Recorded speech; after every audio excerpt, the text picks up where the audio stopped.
नमस्कार दोस्तों, Parthasarathi GS classes में मैं सुनील तिवारी आपका स्वागत करता हूँ। एग्जाम की तैयारी कर रहे हैं तो मेरी ये वीडियोस आपके लिए बहुत मददगार साबित होंगी। आपने जो पिछले दिनों मेरे यूट्यूब चैनल पर अपना प्रेम दिया है उसके लिए मैं सभी का बहुत बहुत धन्यवाद करता हूँ। दोस्तों, बहुत ही जल्दी मेरे यूट्यूब चैनल के 100 से अधिक सब्सक्राइबर हो गए।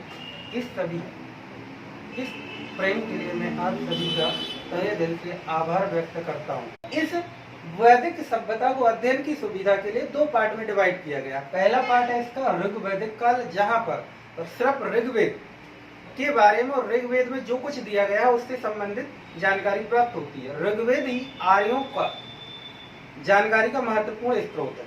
ठीक है, मतलब कि आर्यों की जानकारी देने वाला महत्वपूर्ण स्रोत है ऋग्वेद। ऋग्वेद ज्ञान से संबंधित है। देवी देवताओं की स्तुति में गाए जाने वाले मंत्रों प्रार्थनाओं का उसमें पूरा का पूरा संग्रह है। आपको मैंने बताया था ऋग्वेद के बारे में कि इसमें 10 मंडल हैं, 1028 सूक्त हैं।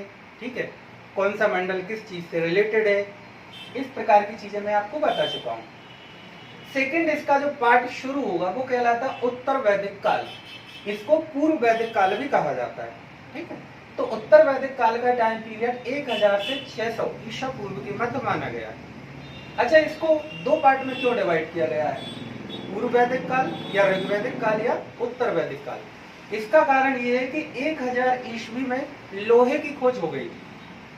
ठीक है, 1000 ईस्वी से पहले लोहा नहीं था, या लोहा तो रहा होगा लेकिन उसकी जानकारी इन लोगों को थी नहीं कि लोहे का क्या उपयोग है, किस प्रकार से इसको बनाया जाता। तो इस वजह से तो यहाँ पर जब लोहे का उपयोग होने लगा और लोहे की इन लोगों को जानकारी हो गई, उत्तर वैदिक काल में भी आ रहे ही थे। ठीक है, तो जब इनको जानकारी हो गई तो लोहे की जानकारी या लोहा प्राप्त होना इस सभ्यता में एक क्रांतिकारी परिवर्तन था। क्योंकि जैसे ही लोहे का आविष्कार हुआ तो लोहा आपको पता होगा बहुत मजबूत धातु होती है। इस वजह से क्या हुआ, जंगलों को बहुत तेजी से साफ किया जाने लगा होगा, कुल्हाड़ी वगैरह का निर्माण हुआ होगा और हलों का उपयोग किया जाने लगा, तो कृषि बहुत तेजी से होने लगी। ठीक है, इसके साथ साथ हथियार वगैरह भी ये लोग बनाने लगे लोहे के, तो युद्ध वगैरह भी होने लगे थे। तो इसीलिए यहाँ जब लोहे की खोज हो गई तो इसको एक अलग पार्ट में ही रख दिया गया, क्योंकि यहाँ पर बहुत सारे परिवर्तन हुए। बेसिकली उत्तर वैदिक काल को परिवर्तनों का काल भी आप कह सकते हैं, परिवर्तनशील रहा है ये। और पहला जो पार्ट था ऋग्वैदिक काल, ये रहा है रचनात्मकता का काल। ठीक है, इस समय बहुत सारी खोजें हुई, इन्वेंशन हुए, है ना, देवी देवताओं की स्तुति की गई, उनके ध्यान लगाए गए, बहुत सारे ग्रंथ वगैरह की यहाँ पर परिकल्पनाएं की गई हैं। इस प्रकार से आप समझ सकते हैं। ऋग्वैदिक काल और उत्तर वैदिक काल में बेसिक डिफरेंस क्या है, वही समझाने के लिए मैंने यहाँ पर कुछ चीजें लिखी हुई है। ठीक है, पहला डिफरेंस है, और ऋग्वैदिक काल में आर्यों को लोहे की जानकारी नहीं थी। ठीक है, यानी कि 1000 ईसा पूर्व से पहले लोहे की जानकारी नहीं थी। कई बार क्वेश्चन बनता है कि लोहे की खोज किस काल में हुई है, तो आपको याद रखना है वैदिक सभ्यता के अंतर्गत उत्तर वैदिक काल में। ठीक है, लोहे का जो प्राचीनतम साक्ष्य है वो उत्तर प्रदेश के अतरंजी खेड़ा नामक क्षेत्र से प्राप्त हुआ है, तो वो लगभग 1000 ईसा पूर्व का रहा है। ठीक है, तो ऋग्वैदिक काल या पूर्व वैदिक काल में आर्यों को लोहे की जानकारी नहीं थी, जबकि उत्तर वैदिक काल में आर्य जो थे ये लोहे से परिचित हो चुके थे। ठीक है, तो 1000 ईसा पूर्व में लोहे की खोज हुई, क्रांतिकारी परिवर्तन है।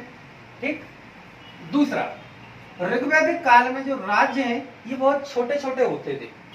उदाहरण के लिए मैं आपको बताता हूं कि मान लो ये मैप है उस समय किसी भी क्षेत्र का, तो यहाँ पर एक छोटा सा राज्य है, उसके पड़ोस में भी एक छोटा सा राज्य है और उसके पड़ोस में भी एक छोटा सा राज्य।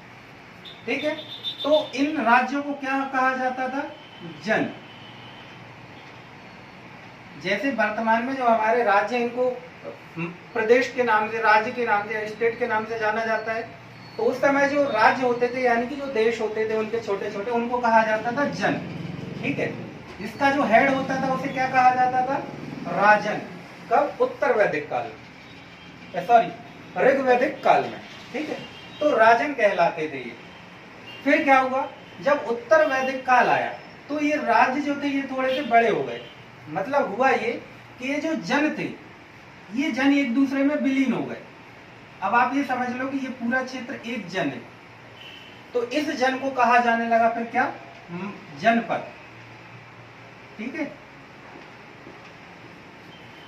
जनपद इसको कहा जाने लगा। और जनपद का जो हेड होता था वो कौन था, राजा। ऋग्वैदिक काल में राज्य को कहा जाता था जन, उसका हेड होता था राजन। उत्तर वैदिक काल में राज्य को कहा जाता था जनपद, उसका हेड होता था राजा। ठीक है, अब क्या था, ऋग्वैदिक काल में जो राजन का पद था ये वंशानुगत नहीं था, मतलब राजा का पुत्र ही राजा नहीं बनेगा। ठीक है, हाँ अगर उसमें योग्यता है तो वो राजा बन सकता है, लेकिन कंपलसरी नहीं था कि राजा का पुत्र ही राजा बनेगा। ठीक, आपने वर्तमान में देखा होगा हमारे देश में, हमारा देश कैसा है, लोकतंत्रात्मक गणतंत्रात्मक है ना। गणतंत्र का मतलब क्या होता है, गणतंत्र का मतलब होता है जो स्टेट ऑफ द हेड है, मतलब देश का जो प्रमुख है उसका जो पद है वो वंशानुगत नहीं है। मतलब हमारे स्टेट ऑफ द हेड कौन है, राष्ट्रपति। राष्ट्रपति वंशानुगत पद है क्या, नहीं है। ठीक है, हमारे पहले कौन थे, प्रणब मुखर्जी थे, अभी वर्तमान में कौन है, श्री रामनाथ कोविंद जी हैं। तो क्या वो वंशानुगत है, नहीं है ना। ठीक है, तो इसी प्रकार से हाँ इनका जैसे रामनाथ कोविंद जी है तो इनका पुत्र भी राष्ट्रपति बन सकता है अगर उसमें योग्यता होगी तो, लेकिन ऐसा नहीं है कि उनका पुत्र ही राजा बनेगा। इसलिए हमारा देश कैसा है, गणतंत्रात्मक। ठीक है, इसी प्रकार से ऋग्वैदिक काल में जो राज्य रहे होंगे ये गणतंत्रात्मक पद्धति पर आधारित थे। यहाँ पर जरूरी नहीं था कि राजा का पुत्र ही राजा बनेगा, और अगर वो योग्य है तो वो राजा बन सकता है, कंपलसरी नहीं था। लेकिन उत्तर वैदिक काल आते आते ये राजा का पद कैसा हो गया, वंशानुगत, मतलब अब राजा का पुत्र ही राजा बनेगा, मस्त था, डजंट मैटर वो अयोग्य है या योग्य है, लेकिन राजा का पुत्र ही राजा बनेगा। ठीक है, राजाओं को टेंशन नहीं होती थी क्योंकि वो 10-15 विवाह करते थे, 10-15 विवाह से 50-60 बच्चे होते थे, 50-60 बच्चे में एक आध तो योग होगा, है ना। आमतौर पे ऐसा होता नहीं था। देखो क्या होता था कि खैर वो तो मजाक की बात हुई, ऐसा होता था कि जो राजा थे वो विवाह करते थे, 3-4 विवाह कर लेते थे। ठीक है, उनके पुत्र भी होते थे, लेकिन इन लोगों ने एक पूरा का पूरा सिस्टमेटिक विधि स्थापित की थी कि जो परिवार में बड़ा पुत्र होगा वही राजा बनने का मुख्य अधिकारी रहेगा। ठीक है, तो ये परंपरा चली है। हाँ अगर बड़ा पुत्र है वो मान लो मारा गया तो उससे जो छोटा होगा वो राजा बन जाएगा, इस प्रकार से। ठीक है, क्योंकि ये परंपरा है, विकसित हुई थी यहाँ पर, बड़े पुत्र को ही अधिकार था राजा बनने का। ठीक है, आपने इसके उदाहरण देखे होंगे, जैसे कि महाभारत में पांडवों के जो सबसे बड़े, पांडु के जो सबसे बड़े पुत्र थे, है ना, धर्मराज युधिष्ठिर, वो राजा बने। आपने देखा होगा रामायण काल में कि जो दशरथ के पुत्र थे भगवान श्री राम, वही राजा बने। तो इस प्रकार से परंपराएं हैं हमारी। ठीक है, तो याद रखना कि ऋग्वैदिक काल में पद जो राजन का है वो वंशानुगत नहीं था, यहाँ तक आते आते उत्तर वैदिक काल में ये वंशानुगत हो गया। आगे ऋग्वैदिक काल में आर्यों का मुख्य व्यवसाय था पशुपालन। ठीक है, आपको पता होगा इस समय लोहे की खोज नहीं हुई थी तो बड़े बड़े हथियार नहीं थे, बहुत ज्यादा खेती नहीं होती थी।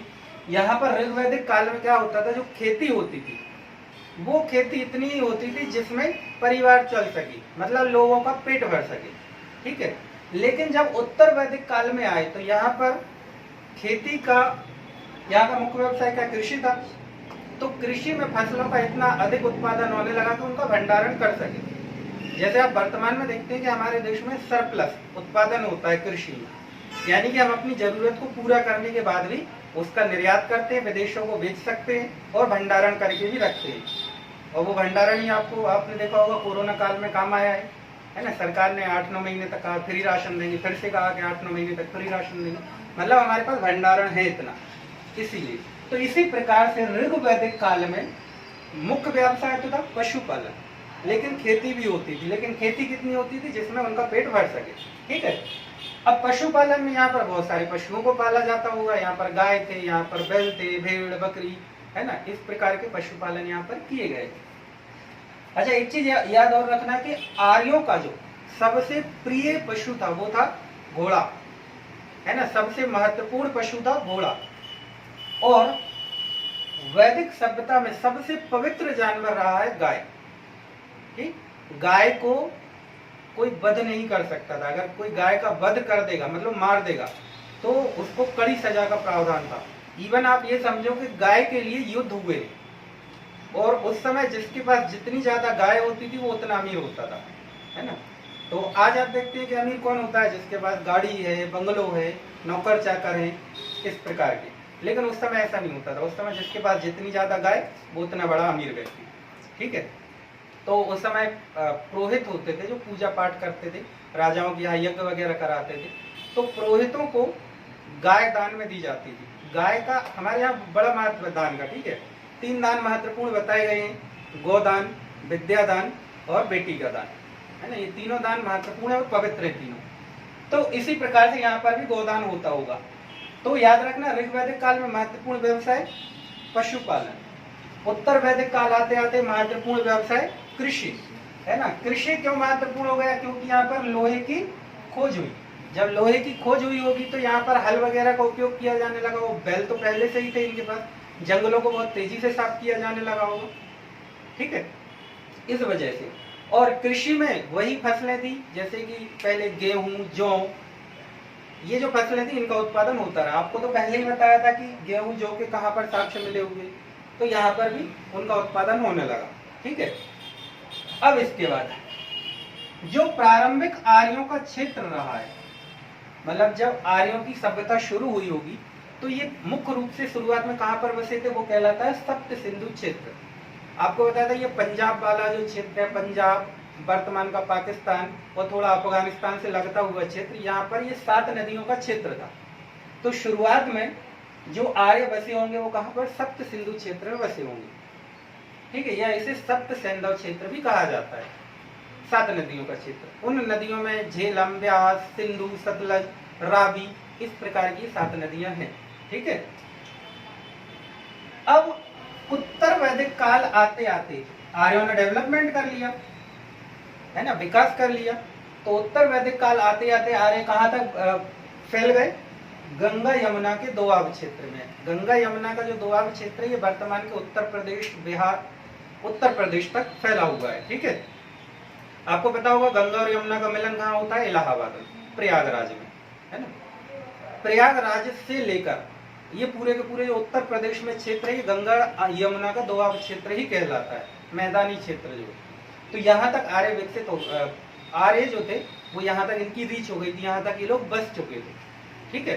तो मतलब इनका साम्राज्य फैला, यानी कि वर्तमान अफगानिस्तान से लेके बिहार तक इनका पूरा साम्राज्य फैल गया इस प्रकार से। क्योंकि समय के साथ सबका डेवलपमेंट होता है, ठीक है।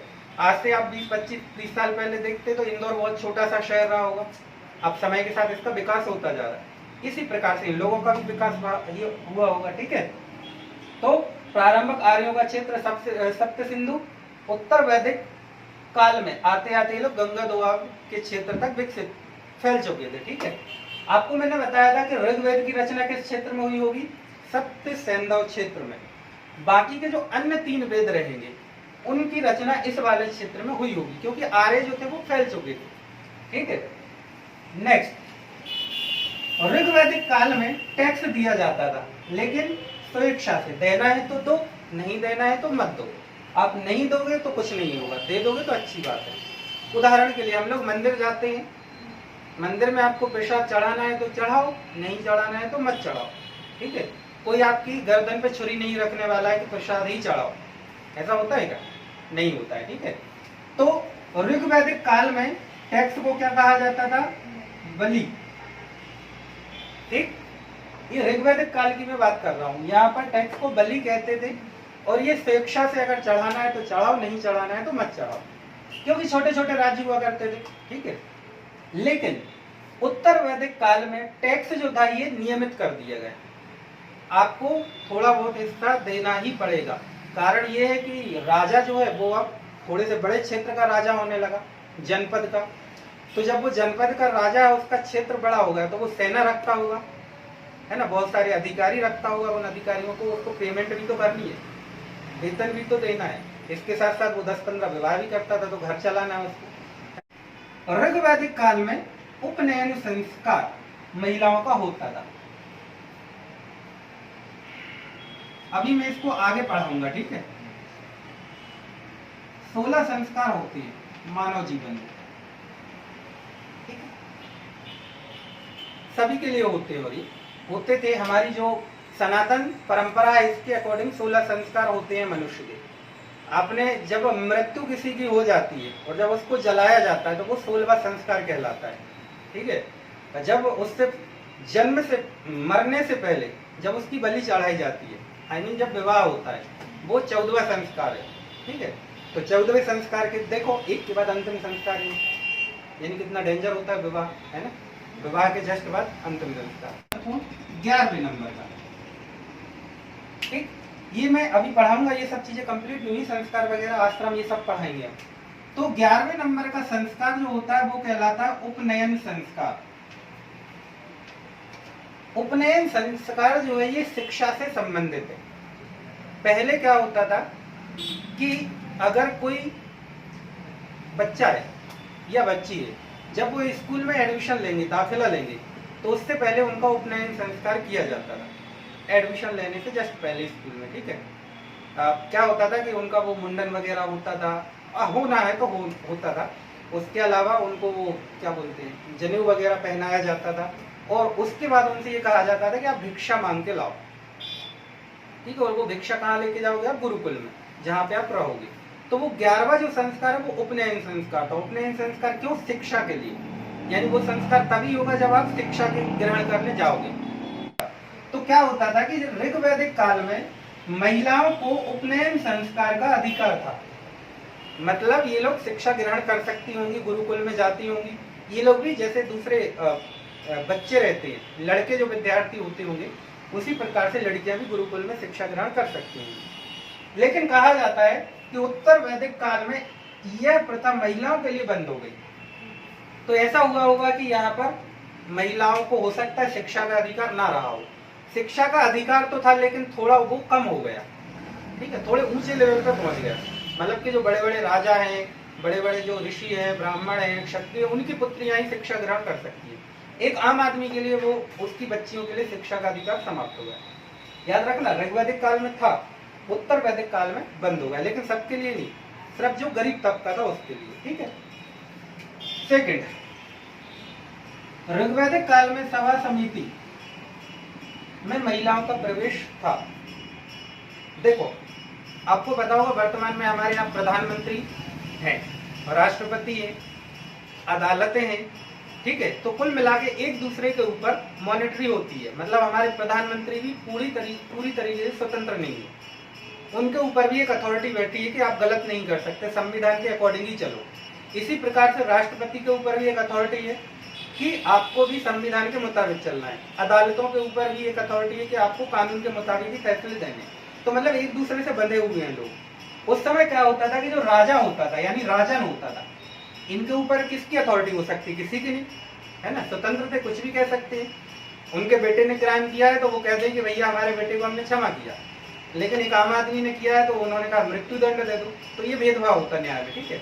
तो राजा के ऊपर नियंत्रण रखने के लिए उस समय सभा और समिति नामक दो संगठन हुआ करते थे। जैसे आप वर्तमान में ग्राम पंचायत देखते हो, मतलब हमारे यहाँ ग्रामों में पंचायत होती है, इलेक्शन होते हैं, उसके सदस्य चुने जाते हैं, वो सदस्य जो है वो अपना एक हेड चुन लेते हैं, उप सरपंच चुनते हैं, इस प्रकार। तो ऋग्वैदिक काल में लोपामुद्रा, अपाला और घोषा, इसके अलावा भी बहुत सारी महिलाएं रही हैं। ये विदुषी महिलाएं थी जिन्होंने साधु संत के जैसा एक उच्च स्थान प्राप्त किया समाज में। इसी प्रकार से उत्तर वैदिक काल में गार्गी, मैत्रेय, वेदवती जैसी प्रसिद्ध विदुषी महिलाएं हुई हैं, ठीक है। दोनों में फर्क समझ में आ रहा है? ये उत्तर वैदिक काल की विदुषी महिलाएं हैं, ऋग्वैदिक काल की, और दोनों कालों में आपको डिफरेंस पता है ना, लगभग 500 वर्षों का, ठीक है। जो बर्तन प्राप्त हुए हैं, है ना, क्या होता है, खुदाई होती है, आपको बताया था कि ये कैसे कहलाती है, पुरातात्विक साक्ष्य कहलाती है। पुरातात्विक साक्ष्यों की जब खोज की जाती है तो यहाँ पर पुराने सिक्के, पुरानी धातुएं, पुराने बर्तन, पुरानी ईंटें, इस प्रकार की चीजें प्राप्त होती है, इवन पुराने पत्थर तक। तो यहाँ पर भी जब खोज हुई है, क्षेत्रों की, अलग अलग क्षेत्रों की खोज हुई, तो जो ऋग्वैदिक कालीन बर्तन मिले वो कैसे थे? काले और लाल। मृदभांड का मतलब होता है बर्तन, मिट्टी के बर्तन, ठीक है। तो काले और लाल थे, ठीक। इसी प्रकार से जो उत्तर वैदिक कालीन बर्तन प्राप्त हुए वो कैसे थे? चित्रित और धूसर मृदवाणी। चित्रित और धूसर का मतलब उन पर कुछ डिजाइन वगैरह बनाई होगी, पेंटिंग वगैरह की गई होगी। इस समय लोहे की भी खोज हो गई थी ना। सबसे पहले कौन सी धातु की खोज हुई थी? तांबा। उसके बाद कांसा, सिंधु घाटी में भूल जाओ कांसा। तो जब कांसे की खोज हुई होगी तो तांबा भी और टिन, क्योंकि तांबे और टिन की मिश्रित धातु है कांसा।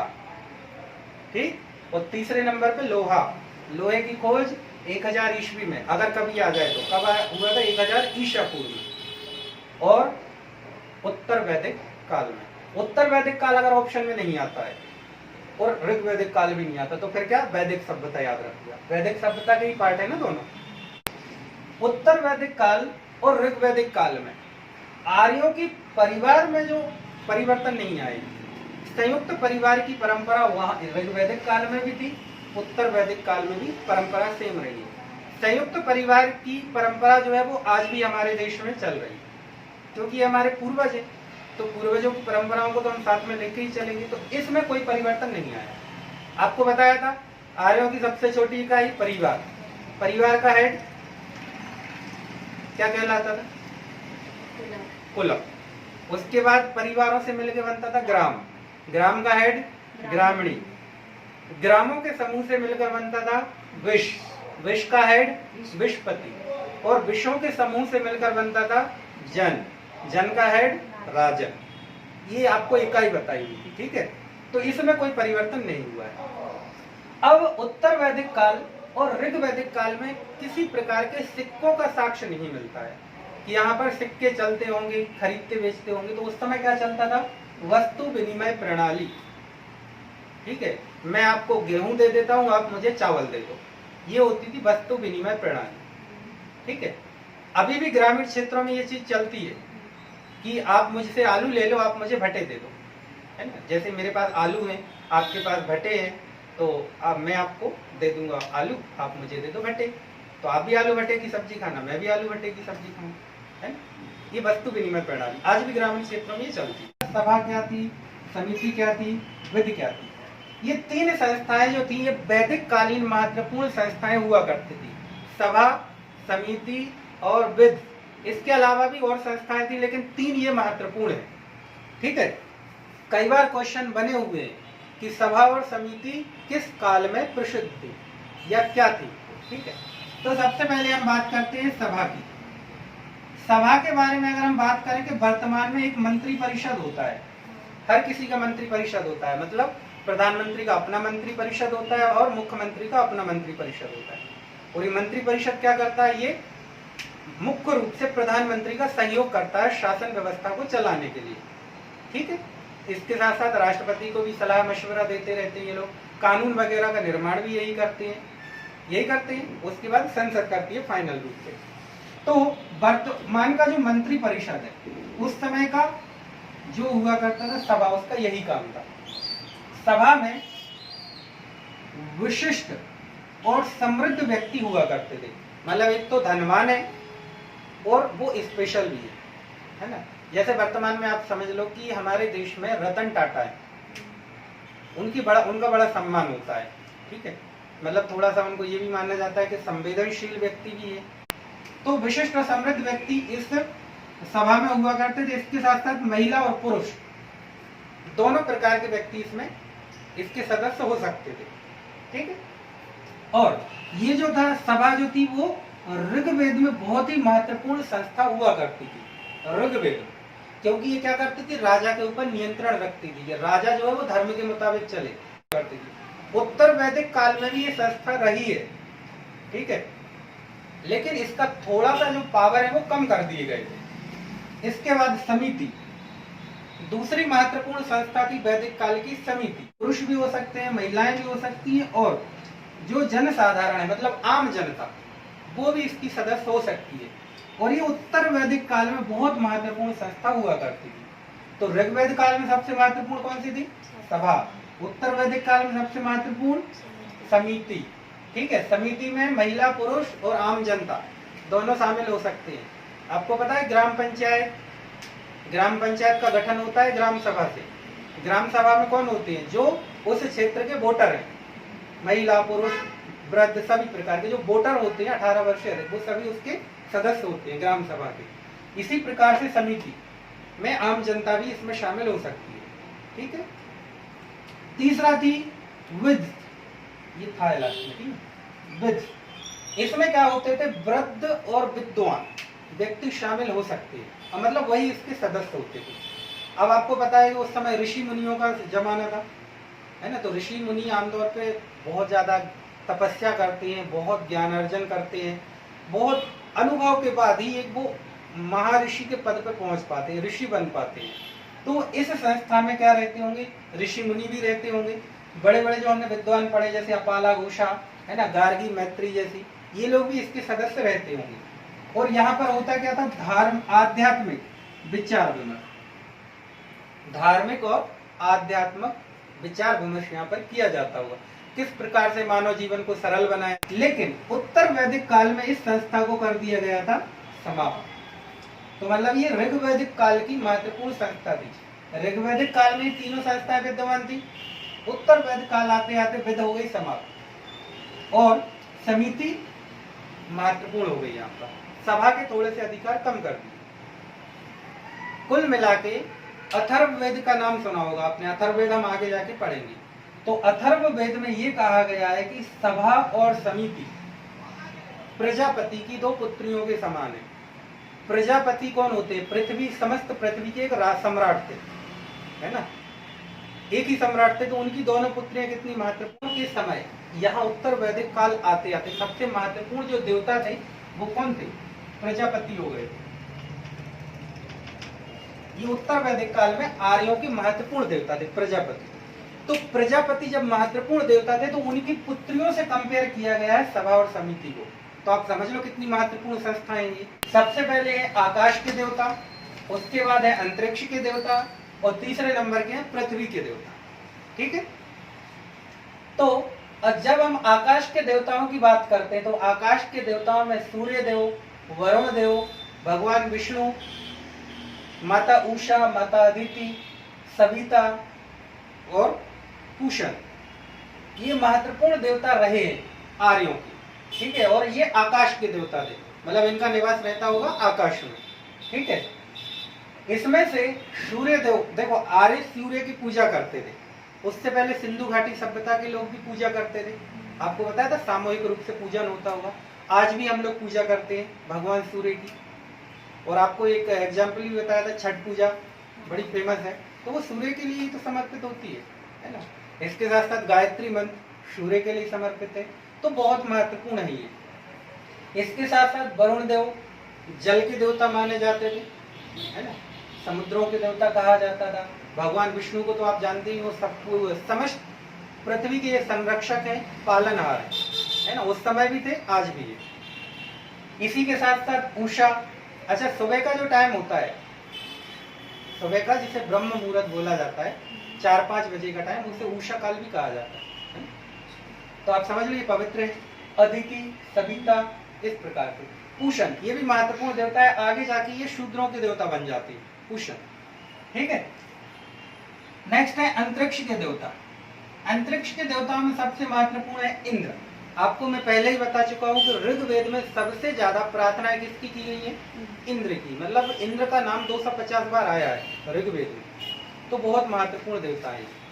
इसके साथ साथ इनको क्या कहा गया? पुरंदर, किलों को तोड़ने वाला, है ना। बाद में आगे जाके बारिश के देवता भी बन जाते हैं। इसके बाद रुद्र। रुद्र आप जानते हो भगवान शंकर, है ना, भगवान शिव, उन्हीं को कहा जाता है रुद्राय, रुद्र। ठीक है। तो रुद्र भी थे। वायुदेव, मारुत, ये अंतरिक्ष के देवता माने गए। इसके बाद पृथ्वी के देवता अग्निदेव, है ना। इंद्र के बाद सबसे महत्वपूर्ण देवता थे अग्नि। उसके बाद सोमदेव, सोम वनस्पति हुआ करती थी पहले, चंद्रमा को भी सोम कहा जाता है। पृथ्वी, आज भी हम पृथ्वी को अपनी माता मानते हैं, है ना, क्योंकि हमने बताया ना जो परंपरा इनकी है वही तो हमारी, ये पूर्वज है हमारे। और इसके बाद माता सरस्वती, ज्ञान की देवी, उस समय भी थी, आज भी है। और भी देवता हो सकते हैं, लेकिन इस प्रकार से आपको देवताओं को याद रखना है। कई बार क्वेश्चन बनते हैं, देखो स्पेशली पीएससी वगैरह में बहुत क्वेश्चन बनते हैं। ठीक है। पूछ लेते हैं आर्यों के देवताओं के बारे में, वर्णन कीजिए। अब आपको उनका बताओ कैसे वर्णन करें। तो आर्य जो थे वो भी प्रकृति की पूजा करते थे। सूर्य कौन है? प्रकृति पूजा ही है ना, ठीक है। आप चंद्रमा की पूजा करोगे तो प्रकृति पूजा। लेकिन यहाँ उत्तर वैदिक काल आते आते आते आते यज्ञ होने लगे।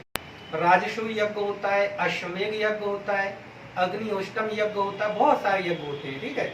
तो राजसूय यज्ञ कब किया जाता था? राज्याभिषेक होता है, राजा का राज्याभिषेक होगा तो राजसूय यज्ञ होगा। उसके बाद राजा जो है अपना शक्ति प्रदर्शन करने के लिए या युद्ध लड़ने के लिए क्या करता था? अश्वमेध यज्ञ करता था। कराते होंगे पुरोहित। पुरोहित मतलब कौन? ब्राह्मण। तो ब्राह्मणों की शक्ति भी यहाँ बड़ी होगी क्योंकि वो यज्ञ करा रहे, तो उनको गाय दान मिलती थी बहुत सारी। तो जब गाय दान मिलेगी तो सबसे अमीर वही होते होंगे। तो इस प्रकार से यहाँ पर चीजें रहेंगी। यहाँ तक कोई डाउट, कंफ्यूजन, इसमें कोई चीज नहीं? सब कुछ समझ में आ गया पक्का? ठीक है, कैमरा ऑफ कर।